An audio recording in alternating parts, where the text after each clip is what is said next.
हाय, आपके साथ मैं हूँ Surabhi Sharma. India TV YouTube channel subscribe करिए, बेल आइकन दबाएं।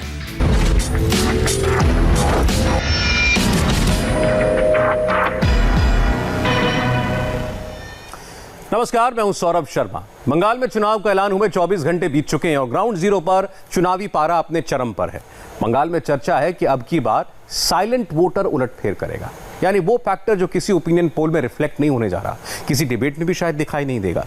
इसलिए आज हम एक अलग प्रयोग करने जा रहे हैं। इस वक्त बंगाल के वोटर्स के मोबाइल पर क्या चल रहा है, वोटर अपने मोबाइल पर किस नेता को कितने घंटे सर्च कर रहा है, बंगाल के वोटर की किस नेता में कितनी दिलचस्पी है, इसकी सटीक जानकारी हमने सोशल मीडिया टूल्स के जरिए निकाली। इससे आपको सही इंफॉर्मेशन मिलेगी। बंगाल में इस वक्त क्या हाल है उसकी रिपोर्ट यहां है। इसीलिए हम कह रहे हैं कि बंगाल के शुरुआती रुझान मिलने लगे हैं।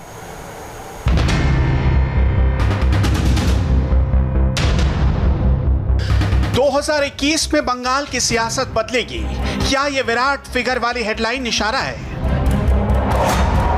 ये मोदी और ममता की डायरेक्ट लड़ाई है, खबर छप चुकी है। मोदी बना ममता बैटल ट्रेंडिंग टॉपिक है। मोदी ने अभी से बढ़त बना ली है। सब हम लोग मोदी जी के साथ में हैं। मोदी जी को विश्वास करता है, उसको नारा को विश्वास किया, इसलिए 4 सालों से हम लोग मोदी जी के साथ में हैं। हम लोग गांव-गांव में जाके समझाता है, माइनॉरिटी जो मुस्लिम लोग हैं एकदम बहुत सारा सब इधर आके ज्वाइन करता है। भारत माता की। अलग अलग मंच भी ममतामयी हो चुके हैं। कैमरे पर बहुत कुछ कहा जा रहा है। देख रहे थे अभी कलकत्ता के अंदर क्या हुआ।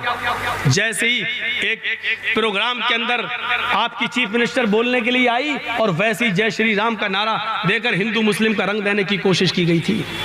और उस बहादुर लेडी ने कितनी अच्छी तरीके से जवाब दिया, और किसके सामने जवाब दिया ये देखिए आप, किसके सामने जवाब दिया ये देखिए, मुंह ऐसा करके रह गया।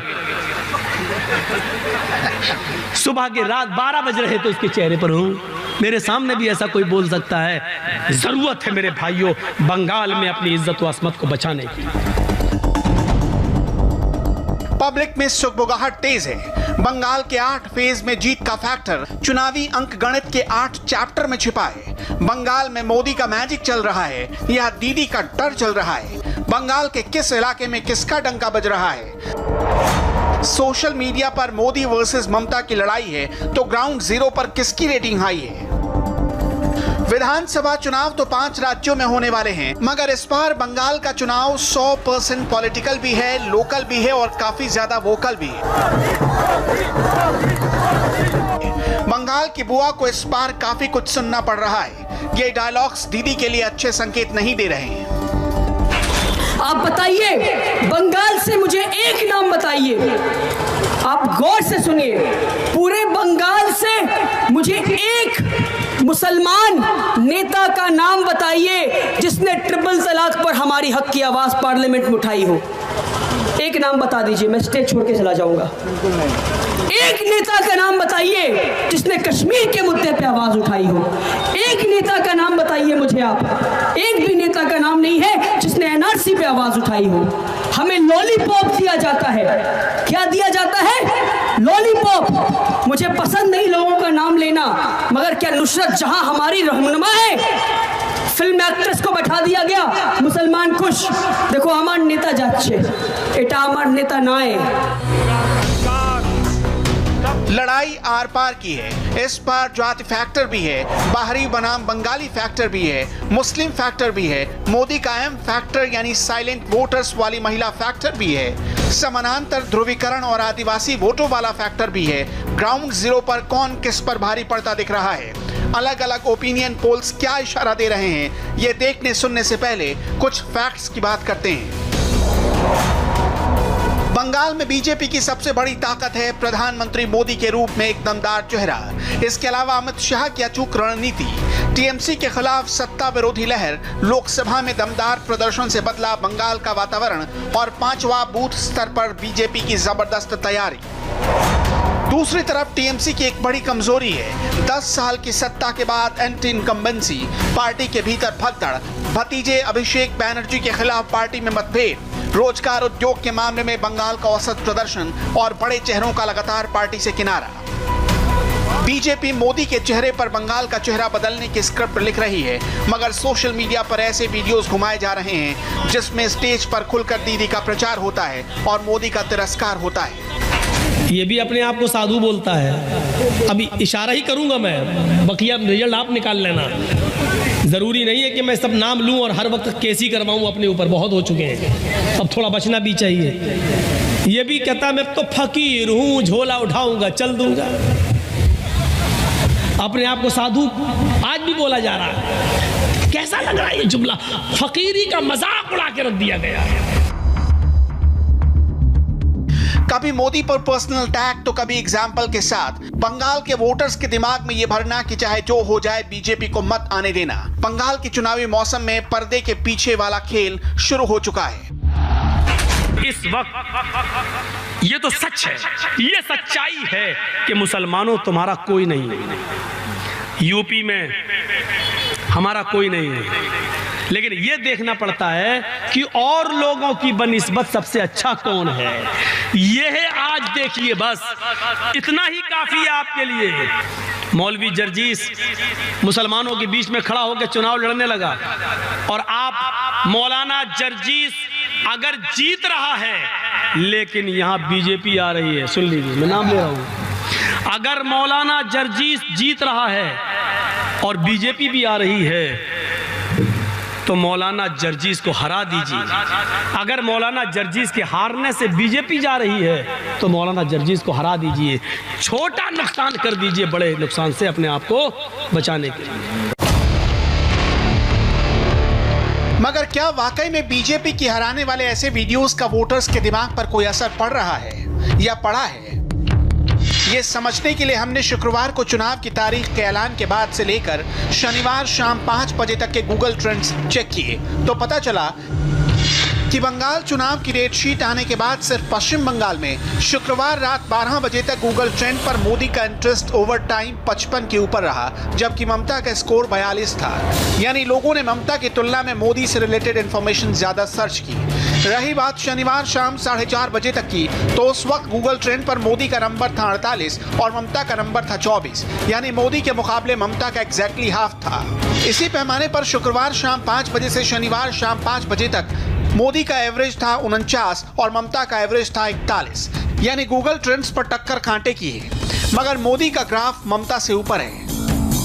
मगर गूगल की दुनिया से नीचे रियल वर्ल्ड में उतरते ही ये पता चलता है कि बंगाल में मोदी का डर दिखाने के लिए ट्रिपल तलाक से लेकर जय श्री राम तक बहुत कुछ फैलाया जा रहा है, अनाप शनाप बका जा रहा है। राम का नाम अगर राम को पूजने के लिए लिया जा रहा है तो मैं भी कहूंगा जिंदाबाद, मगर अगर राम का नाम किसी को डराने के लिए लिया जा रहा है तो मुझे कहना होगा कि इसे बंद करना होगा, इसे बंद करना होगा। राम भक्त हैं, लेकिन महाभारत की 8 चीजें उनको मालूम नहीं होगी, और उनको क्या, इनको भी मालूम नहीं होगी फकीर साहब को। राम के नाम पे बस जिंदगी काटेंगे, लेकिन किताबों से कोई वास्ता नहीं। और अगर किताबें पढ़ लें अपनी, सच कहता हूं, जो हिंदू धर्म को सच्चे दिल से अगर पढ़ ले तो वो ऐसा हो नहीं सकता जैसे ये आज है। कोई इतना फेंके कि उसका नाम ही मशहूर हो जाए, फेंकू, तो ये तो बड़े ताज्जुब की बात होगी कि लोग उसको फेंकू के नाम से जाने लगे। मोदी के खिलाफ माहौल बनाने का यह सिलसिला मंच से कही गई बेफिजूल बातों तक सीमित नहीं है। बाकायदा चीख चीख कर लोगों के दिमाग में यह फिट किया जा रहा है कि बंगाल को बिहार मत बनने दो।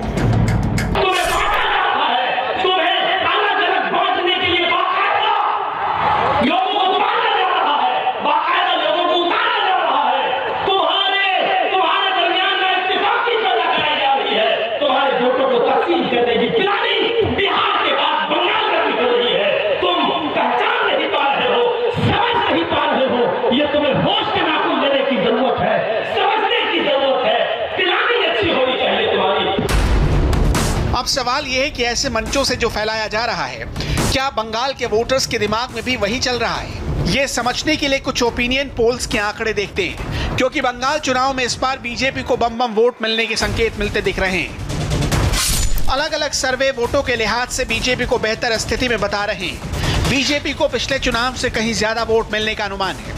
एक सर्वे के मुताबिक बीजेपी के वोटर बेस में साल 2016 के विधानसभा चुनाव के मुकाबले 26% की बढ़त हुई है। जिस बीजेपी को पिछले चुनाव में महज 10.2% वोट मिले थे, वो इस बार 37.5% वोट हासिल कर सकती है।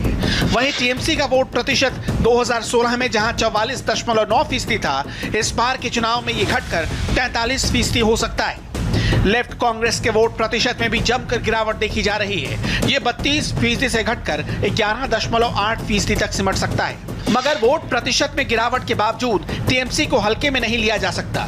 एक सर्वे में टीएमसी को 151 सीटें मिलने का अनुमान है, जबकि बीजेपी 117 सीटें लेकर दूसरे नंबर पर रहने वाली है। कांग्रेस और लेफ्ट गठबंधन को 24 सीटें मिलने की बात कही जा रही है, अन्य को 2 सीटें मिल सकती है। ये नंबर गेम फिलहाल सिर्फ ओपिनियन पोल और सर्वे के हैं, मगर एक ऐसे ही सर्वे में बंगाल की जनता ने बतौर पीएम मोदी के काम को अच्छे नंबर्स दिए थे। साधारण भाषा में कहें तो मोदी की पॉपुलैरिटी इस बार बंगाल चुनाव में एक अहम फैक्टर होगी। इंडिया टीवी संवाददाता मनीष भट्टाचार्य ने कोलकाता के कालीघाट यानी डीडी के गढ़ में इसी सवाल पर पब्लिक का मुंह टटोला और मोदी पर एक बात क्लियर हो गई। बंगाल ने दिमाग में ठान लिया है, अब की बार खेल होकर रहेगा। देखिए, काम होता है, किया काम होता है, बीजेपी सरकार आएगा, काम करेगा। अच्छा, मोदी जी से यहाँ पे नाराजगी बहुत ज्यादा है क्या लोगों को? है या नहीं? मैं तो ये पूछ रहा हूँ, नॉर्मल है नाराजगी है? नाराज नहीं है। अच्छा, मोदी जी के फेवर में है, मतलब आप लोगों को एक उम्मीद है? उम्मीद है, ठीक है। लोगों को कहना कि भाई देखिए उम्मीद है मोदी जी से। 6 ईयर में आपने कई सरकार देख ली यहाँ पर, सरकार देख लिया। तो इस बार ये कहा जा रहा है कि पश्चिम बंगाल के चुनाव में बाहरी यानी नॉन बंगाली वर्सेस बंगाली की लड़ाई शुरू हुई है। यहाँ नॉन बंगाली बंगाली का कोई फर्क नहीं है, सब एक साथ में ही रहता है। लग रहा है इस बार, क्योंकि मैदान में बीजेपी भी बहुत कोशिश कर रही है, ममता दीदी ने तो हवन करना शुरू कर दिया है, तो यहाँ का वोटर क्या समझता है? आप लोग क्या चाहते हैं? लेकिन खेला तो अभी बाकी है। खेला बाकी है? हाँ। क्या खेला बाकी? खेला तो होगा ही। खेला होगा? हाँ। किस तरीके का खेला होगा? वो तो 2 तरीके पता चलेगा। क्या पे आएगा तो रावण राज चालू होगा। यही सही बोला है। अच्छा, रावण राज चालू। नाराजगी मोदी जी से या बीजेपी से? बीजेपी से। मोदी जी से नाराजगी नहीं? कोई पार्टिकुलर किसी के ऊपर हम लोग नाराज नहीं है। हम लोग का मोदी के ऊपर क्या गुस्सा होगा? मोदी चुनेंगे। देखिए, अभी तो सरकार चुनने में बहुत दिक्कत हो गया है, लेकिन मेरे स्टेट में जो है कोई इंडस्ट्री नहीं है पहले तरफ से। जो आदमी पढ़ा लिखा हुआ है, जो पीएचडी कर रहा है, जो एमबीबीएस कर रहा है, जो इंजीनियर बन रहा है, उसके लिए जो काम, एक तो मैन्युफैक्चरिंग कोई कंपनी नहीं है, कोई इंडस्ट्री नहीं है, तो वो लोग कहाँ जाएंगे? बेकार। पब्लिक रिएक्शन से एक बात साफ है, भाजपा टीएमसी में सीधी टक्कर दिख रही है। 2019 के लोकसभा चुनाव से लगातार चढ़ रहे बीजेपी के ग्राफ से दीदी को खतरा है। हिंदुत्व के उभार से बीजेपी को उम्मीदें हैं। बीजेपी के मुद्दे दुर्गा पूजा, सरस्वती पूजा और जय श्री राम के नारे के इर्द-गिर्द घूम रहे हैं।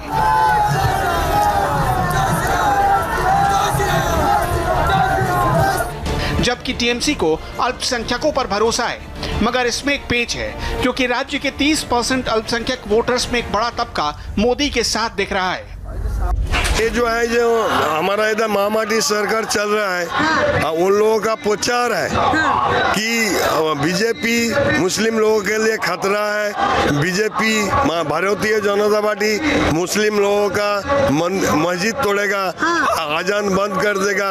ये जो है झूठ मूठ सबको समझा रहा है। और ये जो मतलबी बात है, वोट लेने का जो मतलबी बात है, वो सब प्रचार में ले रहा है। और मुस्लिम माइनॉरिटी में ज्यादा करके शिक्षित नहीं है, सूद है, इसलिए उन लोगों का गलत समझा रहा है। ज्यादा करके खाली आदमी लोगों को, दुनिया को समझाने के लिए मुस्लिम का 100% काम कर दिया, ये कर दिया, वो कर दिया, ये जो बोल रहा है खाली वोट के लिए। अभी जो सिचुएशन चल रहा है हमारा इधर, ममता बनर्जी का जाएगा है बोल के हमारा तो कुछ मालूम नहीं। मतलब हमारा दिमाग में जो देख रहा है, तो ममता बनर्जी का टाइम खत्म हो गया। बाकी जनगण समझ गया, हमारा नरेंद्र मोदी जी को सपोर्ट करेगा, ये 100% है। साइलेंस वोट है, साइलेंस वोट है हमारा माइनॉरिटी का। आप वोट के टाइम देखेंगे। ऐसा नहीं है कि बंगाल में सिर्फ एम यानी मुसलमान वाले साइलेंट वोटर्स दीदी का गेम बिगाड़ेंगे। अब तो बंगाल में बेटी बनाम बुआ की जंग भी होगी और इसमें मोदी को साथ मिलेगा एक दूसरे एम फैक्टर यानी महिला फैक्टर का। पश्चिम बंगाल में करीब 7.5 करोड़ वोटर हैं, जिनमें से करीब 50% यानी 3.5 करोड़ महिला वोटर हैं। इस आधी आबादी के पास चुनाव नतीजों में बड़ा उलटफेर करने की क्षमता है। मोदी सरकार ने महिलाओं की बेहतरी के लिए अनेक योजनाएं चलाई हैं। ऐसे में पश्चिम बंगाल के चुनाव में महिला मतदाताओं की पहली पसंद बीजेपी ही है। बिहार में ये फैक्टर बीजेपी के लिए काम कर गया था और अब बंगाल में भी भाजपा को महिला मतदाताओं के बड़े वर्ग का आशीर्वाद प्राप्त हो सकता है। प्रधानमंत्री मोदी को यानी बीजेपी को जो ज्यादा वोट मिलते हैं, महिलाओं के ज्यादा वोट मिलते हैं, ये बिहार में भी देखा गया। तो यह इस स्ट्रैटेजी का भी एक तरीका है। देखिए, हम लोग देखे हैं जब सबसे ज्यादा महिला के लिए अगर कोई किया तो नरेंद्र मोदी जी ने किया। कोरोना के टाइम में उज्ज्वला योजना का जो सिलेंडर का जो 500 रुपीज करके जनधन अकाउंट में देना, प्रधानमंत्री आवास योजना, बेटी बचाओ बेटी पढ़ाओ, इतना ज्यादा योजना महिला के लिए किया है। तो बिहार में हम लोग देखे महिला लोग ज्यादा घर से निकल के मोदी जी को वोट दिया है, मोदी जी को आशीर्वाद किया है। बंगाल में ऐसे ही होगा। सबसे ज्यादा युवा वोटर्स जो नया वोटर्स है और सेकंड महिला लोग सबसे ज्यादा वोट देंगे। एक दिलचस्प बात बंगाल के अहम इलाकों से भी जुड़ी है। साउथ 24 परगना, नॉर्थ 24 परगना, मुर्शिदाबाद, हुगली, मालदा, हावड़ा, पूर्वी मेदिनीपुर, पश्चिमी मेदिनीपुर, वर्धमान और नदिया। ये वो इलाके हैं जहां पिछले विधानसभा चुनाव में तृणमूल कांग्रेस को 150 से ज्यादा सीटें मिली थी। मगर दूसरी तरफ जिस हिसाब से बड़ी तादाद में टीएमसी के अहम सदस्यों ने बीजेपी ज्वाइन की, उसे देखकर लगता है कि इन इलाकों में भी उलटफेर होगा। बहरहाल अटकलें अपनी जगह हैं, लेकिन 8 फेज वाले इन चुनावों का नतीजा क्या निकलता है, ये देखना वाकई में दिलचस्प रहेगा, क्योंकि इस वक्त हर पार्टी का पॉलिटिकल माइंड कंप्यूटर से भी तेज चल रहा है। वो बात दूसरी है, मोदी फैक्टर सबके ऊपर भारी पड़ता दिख रहा है। जब बंगाल में चुनाव की गर्मी चल रही थी, तब कांग्रेस के घर में घमासान मचा हुआ था। दिल्ली से 600 किलोमीटर दूर गुलाम नबी आजाद ने अपने साथियों को बुलाया और राहुल गांधी के खिलाफ खुल्लम खुल्ला भाषण हुए। क्या कांग्रेस पार्टी टूटने वाली है? हमारी संवाददाता विजय लक्ष्मी की एक एक्सक्लूसिव रिपोर्ट में देखिए। जम्मू से आई इस रिपोर्ट को देखेंगे तो इशारे साफ मिलेंगे। राहुल गांधी को उत्तर दक्षिण की राजनीति आज G23 के नेताओं ने समझा दी। न ज्यादा अग्रेशन था, न ज्यादा नरमी, वो सारी बातें सुना दी जो उनके दिल में थी। मैं पार्लियामेंट के राज्यसभा से रिटायर हुआ हूं, राजनीति से रिटायर नहीं हुआ हूं जैसे मेरे साथी हैं।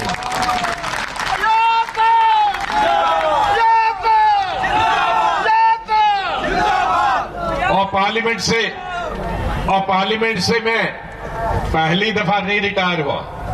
जब लोकसभा से आना था राज्यसभा तो भी 3-4 महीने का गैप था।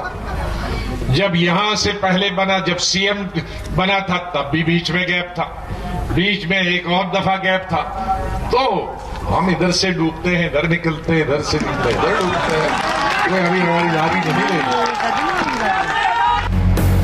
पिच जम्मू कश्मीर की थी और कैप्टन थे गुलाम नबी आजाद, जहां G23 के नेताओं ने आज जमकर बैटिंग की और पार्टी को प्रॉपर्टी समझने वालों को एक तरह से आईना दिखा दिया। सच बोलने का मौका है और आज सच ही बोलेंगे। सच्चाई तो ये है कि कांग्रेस पार्टी हमें कमजोर होती दिख रही है और इसलिए हम यहाँ इकट्ठा हुए हैं और पहले भी इकट्ठा हुए थे। हम इकट्ठा होकर इसको हमें मजबूत कर। खुशकिस्मती है वो ये है कि हम गांधी जी की छत्र छाया में ये बात आपके सामने रख रहे हैं। G23 के लोग कौन हैं, क्यों नाराज हैं, ये राहुल गांधी को समझना होगा। हम नहीं चाहते थे कि गुलाम नबी आजाद साहब को पार्लियामेंट से आजादी मिले। ये क्यों, आप पूछिए क्यों? क्योंकि मैं समझता हूं कि जब से वो राजनीति में आए, कोई ऐसी मिनिस्ट्री नहीं है जिसमें वो मिनिस्टर नहीं थे। कोई ऐसी मिनिस्ट्री नहीं रही जिसमें वो मिनिस्टर नहीं रहे, कोई ऐसा नेता नहीं जिनको व्यक्तिगत रूप से वो जानते नहीं। और जब ये लीडर ऑफ ऑपोजिशन थे, मैं आपको सच्चाई की बात करता हूं कि टेलीफोन जब ये किसी भी नेता को करते थे तो सुबह इनके यहां सभी नेता आकर मीटिंग करते थे। ये एक अनुभवी नेता ही कर सकता है। और मुझे तो इस बात की समझ नहीं आई कि इस अनुभव को कांग्रेस पार्टी इस्तेमाल क्यों नहीं कर रही। ये आज मुझे आज तक बात नहीं समझ आ रही। और इसलिए हम यहां पर उपस्थित हुए हैं कि वही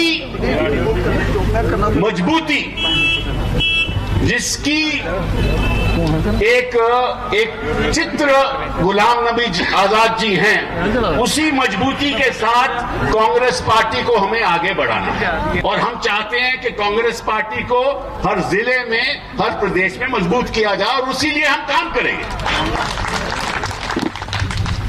हम नहीं चाहते कि कांग्रेस पार्टी कमजोर हो, क्योंकि अगर कांग्रेस पार्टी कमजोर हो गई तो समझ लीजिए कि देश कमजोर है। कपिल सिब्बल ही नहीं, ज्यादातर G23 के नेताओं का मानना है कि कांग्रेस के भीतर कुछ ठीक नहीं चल रहा। गुलाम नबी आजाद के साथ सम्मानपूर्ण व्यवहार नहीं हुआ। हाल ही में वो राज्यसभा से रिटायर हुए, लेकिन कांग्रेस हाईकमान ने उनके लिए कोई सम्मान नहीं दिखाया। जब दूसरी पार्टियां आजाद को सीट देने की पेशकश कर रही थीं, प्रधानमंत्री तक उनकी तारीफ कर रहे थे, तब कांग्रेस का नेतृत्व खामोश बैठा था। रॉबर्ट वाड्रा के लिए केस लड़ने वाले एक वकील को राज्यसभा में भेज दिया गया। दूसरी नाराजगी इस बात से भी थी कि कांग्रेस के अन्य वरिष्ठ नेताओं को नजरअंदाज कर मल्लिकार्जुन खड़गे को राज्यसभा में नेता प्रतिपक्ष बना दिया गया। और सबसे ज्यादा बात राहुल गांधी के केरल में दिए उत्तर दक्षिण वाले बयान से बिगड़ गई। बहुत लोग आते हैं सियासत में, हमारे साथ भी बहुत आए, पर पहचान कुछ लोगों की बनती है देश के अंदर। मुझे कहने में कोई हिचकिचाहट नहीं है, पर आप समझते हैं संगठन ओहदा दे सकता है, कांग्रेस पार्टी ओहदेदार बना सकती है। हर व्यक्ति जो ओहदेदार होता है, पदाधिकारी होता है, वो सूबे का या देश का नेता नहीं होता। नेता चंद बनते हैं जिनको लोग मानते हैं, और सिर्फ अपने इलाके के नहीं, दूर केरल में कन्याकुमारी तक भी मानते हो, महाराष्ट्र में मानते हो, पंजाब में मानते हो, यूपी में मानते हो, कर्नाटक में मानते हो। आप समझ गए होंगे कि इनकी नाराजगी किस हद तक है। गुलाम नबी आजाद को इन लोगों ने यूं ही कैप्टन नहीं बनाया। गुलाम नबी आजाद कौन हैं और G23 के ये नेता कौन हैं, इनकी कांग्रेस में हैसियत क्या रही है, उसे राहुल गांधी एंड टीम को जानना होगा। जब राहुल गांधी पॉलिटिक्स में नहीं थे, तब से इसमें से कई नेता सियासी पिच पर बैटिंग कर रहे हैं। राहुल गांधी जब अमेठी के सांसद नहीं बने थे, तब गुलाम नबी आजाद मंत्री बन गए थे। जम्मू कश्मीर से निकलकर महाराष्ट्र की गलियों में खुद को खपाया। 1973 से लेकर 2021 तक 45 साल से ज्यादा का अनुभव है। ऐसे मुस्लिम नेता हैं जिनकी हर वर्ग में साफ छवि है। कपिल सिब्बल दिल्ली से हैं, यूपी से राज्यसभा सांसद हैं। मनीष तिवारी पंजाब से हैं, आनंदपुर साहब से सांसद हैं। भूपेंद्र सिंह हुड्डा हरियाणा से हैं, पूर्व मुख्यमंत्री रह चुके हैं। आनंद शर्मा राज्यसभा के नेता हैं। विवेक तन्खा मध्य प्रदेश से हैं, कांग्रेस का लीगल केस लड़ते हैं। इनका सबका 20 से 30 सालों पुराना अनुभव है, जो राहुल गांधी से कहीं ज्यादा है। विपक्ष कमजोर हुआ तो देश के हित में नहीं, कांग्रेस को मजबूत होना जरूरी है। जो देखो, कांग्रेस में या किसी भी दल में दो किस्म के आदमी होते हैं। हमारी पार्टी में भी दो किस्म के आदमी हैं। कुछ तो कांग्रेस पार्टी में है, कुछों के अंदर कांग्रेस है, तो गुलाम नबी तो उनमें से है जिनके अंदर कांग्रेस। और जब ये कुछ कह रहे हैं तो इसका मतलब बात काफी गंभीर हो चुकी है। ये तो साफ है कि अब राहुल रोको मोर्चा बन गया है। ये कांग्रेस के घर के अंदर बना है। नाराजगी किस कदर बढ़ चुकी है, उसकी तस्वीर भी जम्मू से आई। ये पहली बार हुआ जब कांग्रेस के नेता मंच पर जुटे थे। न सोनिया की तस्वीर थी, न राहुल की। जुबा पर नारे भी गांधी और गुलाम नबी आजाद के लग रहे थे।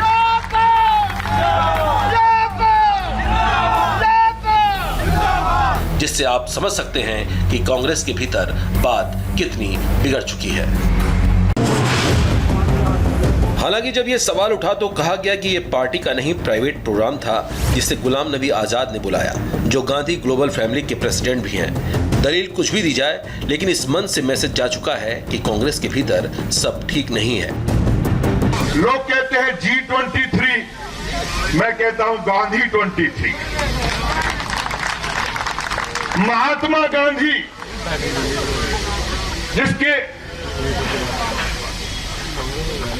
जिसके विश्वास के साथ में, जिसके इरादों के साथ में, जिसकी सोच के साथ में इस देश का आईन बना, संविधान बना, आज उसको लेकर चलने के लिए कांग्रेस के लोग मजबूती के साथ तैयार हैं। ये G23 कांग्रेस की मजबूती चाहती है। हम चाहते हैं कि ये जो आप G23 को बहुत से लोग बीजेपी की बी टीम कह रहे हैं। वो याद रखें, जब राहुल गांधी नहीं थे तब कांग्रेस की ये ए टीम थी। इसमें कोई स्टेट लेवल का नेता नहीं है, सबने नेशनल पॉलिटिक्स की है। कांग्रेस के झंडे को मजबूती से थामा है। अगर कांग्रेस के ये नेता नहीं है तो नेता कौन है, ये बड़ा सवाल है। जम्मू में बागी आवाजें उठती रहीं। कांग्रेस के ट्विटर हैंडल राहुल गांधी की तमिलनाडु यात्रा की पोस्ट डालता रहा। एक भी शब्द G23 के इन नेताओं के बारे में नहीं लिखा। जब ये खबर देश की मीडिया की सुर्खियां बनी तो दिल्ली से आला कमान का मैसेज लेकर अभिषेक मनु सिंघवी आए। मैं समझता हूं कांग्रेस पार्टी समझती है कि जब 5 प्रांतों में चुनाव हो रहे हैं जिसमें कांग्रेस संघर्ष कर रही है, तो ज़्यादा उपयुक्त होता अगर ये सभी नेता इन प्रांतों में अभियान करते, कांग्रेस का हाथ मजबूत करते, कांग्रेस की कहानी आगे बढ़ाते। यही सवाल हमने गुलाम नबी आजाद से पूछा। कांग्रेस के वरिष्ठ नेता गुलाम नबी आजाद साहब हमारे साथ हैं। जम्मू में हैं, कल भी जम्मू में थे, आज भी जम्मू में हैं और कल भी जम्मू में रहेंगे। आज अपने समर्थकों से जो है रूबरू हुए, रैलीज एड्रेस करी और G23 जो कहा जाता है, उनके कुछ साथी भी आज मंच पे आजाद साहब के साथ दिखे। सर, G23 के सातों दिग्गज जो हैं वो आज जम्मू के मंच पे दिखे। नहीं, वो मैं G23 नाम की कोई चीज नहीं है, ये मीडिया ने नाम दिया है, हमने तो नाम नहीं दिया है। हमारे लिए तो सब कुलीग्स हैं, चाहे वो 23 हों या 3000 हों या 3 लाख हों, कांग्रेस का हिस्सा है। कांग्रेस के कुछ साथियों ने मिलकर कांग्रेस को सक्रिय करने के लिए, कांग्रेस को मजबूत करने के लिए और एक स्ट्रांग अपोजिशन बने देश में और राज्यों में दोबारा सत्ता में आए, उसके लिए हम प्रयास कर रहे हैं। पार्टी के अंदर भी कर रहे हैं, पार्टी के बाहर भी कर रहे हैं, लेकिन कुल मिलाकर हमारा जो लक्ष्य है वो कांग्रेस पार्टी को मजबूत करना का। लेकिन आपने G23 की बात की। आज जिस जम्मू में जहां पर आप लोगों ने सभा को वो किया, एड्रेस किया, बार बार कहा कि कांग्रेस कमजोर हो रही है। आनंद शर्मा ने बोला कि पिछले 1 दशक में कांग्रेस पार्टी ज्यादा कमजोर हुई है, विपक्ष कमजोर हो रहा है जिसकी वजह से। नहीं, कांग्रेस कमजोर है ही। अगर मजबूत होती तो फिर हम सेंटर में सत्ता में होते और कई राज्यों में हमारी सरकार होती है। तो ये तो एक हकीकत है कि कांग्रेस कमजोर है, इसी के चलते हम लोकसभा में अपना विपक्ष का नेता नहीं बना पा रहे हैं। कई राज्यों में कुल सिमट के अब हमारी सरकार 3 राज्यों में रही।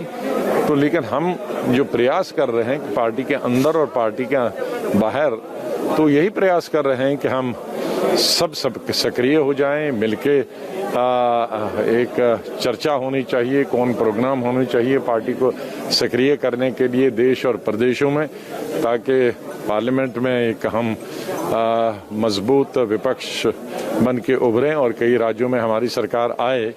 तो ये कोई विद्रोह नहीं है किसी के खिलाफ या किसी का विरोध हम करते नहीं है किसी व्यक्ति या नेता का।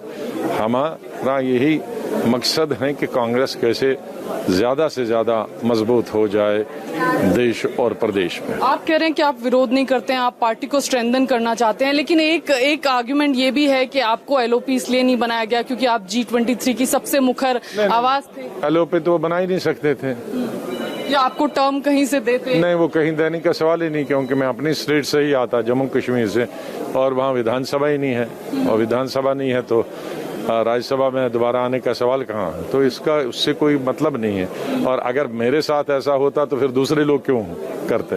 वो भी तो सीनियर हैं, वो भी तो कैबिनेट मिनिस्टर हैं, वो कोई ब्लॉक लेवल के लोग नहीं है मेरे साथ चलते। इनमें बाकी जो सीनियर हैं उनमें 6 तो मुख्यमंत्री हैं, उनका मेरे से लेना देना है क्या।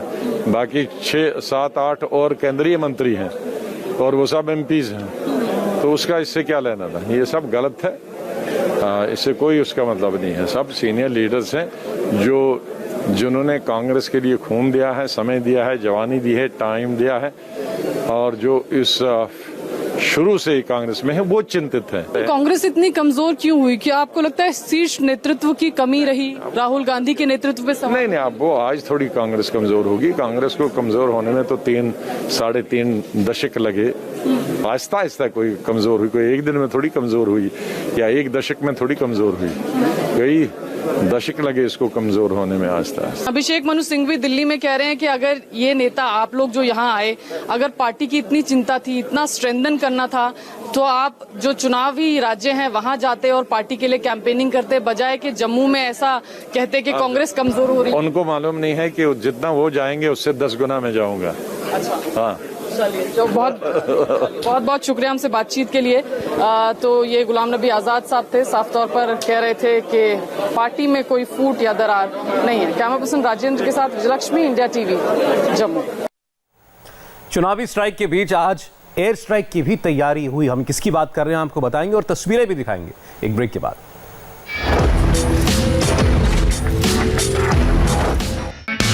हाय, आई एम सुरभि शर्मा। खबरों से अपडेट रहने के लिए India TV YouTube channel subscribe करिए, साथ में बेल आइकन जरूर दबाएं। जुड़े रहें इंडिया टीवी के साथ।